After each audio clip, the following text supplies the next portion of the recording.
سب سے جو مشکل وقت ہوتا ہے نوجوانوں پہ وہ یہی ہوتا ہے کہ ہمارا کیا بنے گا، کیونکہ ابھی تک آپ زیادہ تر والدین کے اوپر ڈپینڈنٹ ہوتے ہیں، لیکن آپ کو پتہ ہوتا ہے کہ آگے آپ نے ذمہ داریاں سنبھالنی ہے اور آپ نے انڈیپینڈنٹلی کام کرنا ہے. اور آپ 3 طرح سے اپنے آپ کو دیکھ سکتے ہیں. پہلی بات ڈپینڈنٹ، جو کہ آپ بچپن سے دیکھ رہے ہیں کہ آپ ڈپینڈنٹ ہیں. پھر آپ دیکھ سکتے ہیں اپنے آپ کو انٹر ڈپینڈنٹ، کہ میں والدین کے لیے بھی کچھ کروں. اگر میرے والدین میرے لیے کچھ کرتے ہیں، والدین روپیہ پیسہ خرچ کرتے ہیں، تو آپ کہتے ہیں اچھا میں انہیں پرائڈ دے دوں، میں انہیں سکون دے دوں، یہ راتوں کو اٹھ کے پریشان نہ ہو کہ میں کہاں ہوں، یہ بار بار کہیں نہ کہ سو جاؤ اب، اور میں ان کو اطمینان دے دوں. تو ضروری نہیں کہ جو چیز والدین آپ کو دیتے ہیں وہی آپ والدین کو واپس لوٹائیں.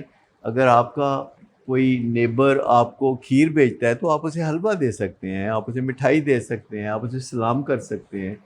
تو کسی نہ کسی طرح کوئی سبسٹیٹیوٹ آپ دیتے ہیں. ایک تو ہو گیا ڈپینڈنٹ، دوسرا ہو گیا انٹر ڈپینڈنٹ، جو بہت بہترین چیز ہے. اور جو بہت خراب چیز ہے وہ ہے کو ڈپینڈنٹ. کو ڈپینڈنٹ کا مطلب ہے کہ ایک روگی قسم کا رشتہ، ایک لو ہیٹ ریلیشن شپ، جس میں آپ ایک دن روتے دھوتے نظر آتے ہیں اور ایک دن بڑے خوش نظر آتے ہیں. ایک دن کہتے ہیں کہ you are the best dad, اور اگلے دن آپ کہتے ہیں کہ جی آپ تو تسی ساڈے کیتا کی ہے. مطلب وہ جو ایک تکیہ کلام یا اس طرح کی کوئی چیزیں ہوتی ہیں. تو کو ڈپینڈنٹ وہ ریلیشن شپ ہوتا ہے جو ڈے ٹو ڈے بدلتا رہتا ہے. موڈ اچھا ہے تو سب ٹھیک ہے، برگر کھلا دیا ہے تو سب ٹھیک ہے، بات مان لی ہے تو سب ٹھیک ہے. لیکن اگر بات نہیں مانی، کریٹیسزم کر دیا ہے تو بہت بڑک اٹھے اور جھگڑا پیدا کر دیا.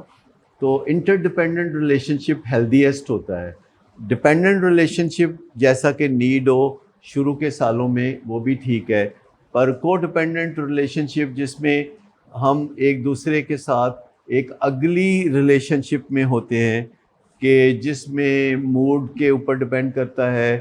کبھی ہمیں وہ بہت برا لگتا ہے، کبھی ہمیں وہ بہت اچھا لگتا ہے. آپ اپنے ارد گرد لوگوں کو دیکھتے ہیں، وہ کہتے ہیں میں تمہارے بغیر رہ نہیں سکتا، اور پھر وہ کہتے ہیں میں تمہارے ساتھ بھی نہیں رہ سکتا، اور لڑنا جھگڑنا بھی جاری رہتا ہے. پھر بریک اپ ہوتا ہے، پھر ریکنسیلیشن ہوتی ہے، اور یہ سب چیزیں پھر وہ چلتی رہتی ہیں. تو یہ ہیں ایڈکٹیو بیہیویئر. تو سنگل موسٹ جو امپورٹنٹ بات ہے، وہ باٹم لائن یہ ہے کہ اپنے مائنڈ کو پالش کریں.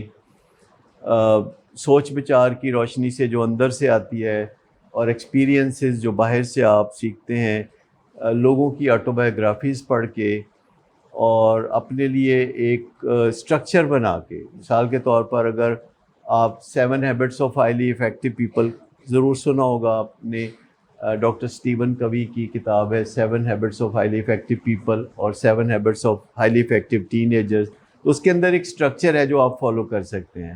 اسی طرح ایک ڈاکٹر گارے ہیں، ان کی اور ڈاکٹر پیک کی کتاب ہے ٹین ایج ایگزیکٹو اسکلز، جس میں آپ کام شروع کیسے کرتے ہیں، کام اینڈ کیسے کرتے ہیں، دوسرے کی جگہ ہو کے کیسے سوچتے ہیں، فلیکسیبلٹی کیسے آتی ہے، ٹائم مینجمنٹ کیسے کرتے ہیں، انگزائٹی کو کیسے مینج کرتے ہیں، امپلس کو کیسے روکتے ہیں، کہ آدھی رات کو اگر دل چاہے کہ آئس کریم کھانی ہے تو ان کھا کے چھڑنی. تو یہ ساری چیزیں جو ہے وہ مینج کرنا آپ سیکھ سکتے ہیں.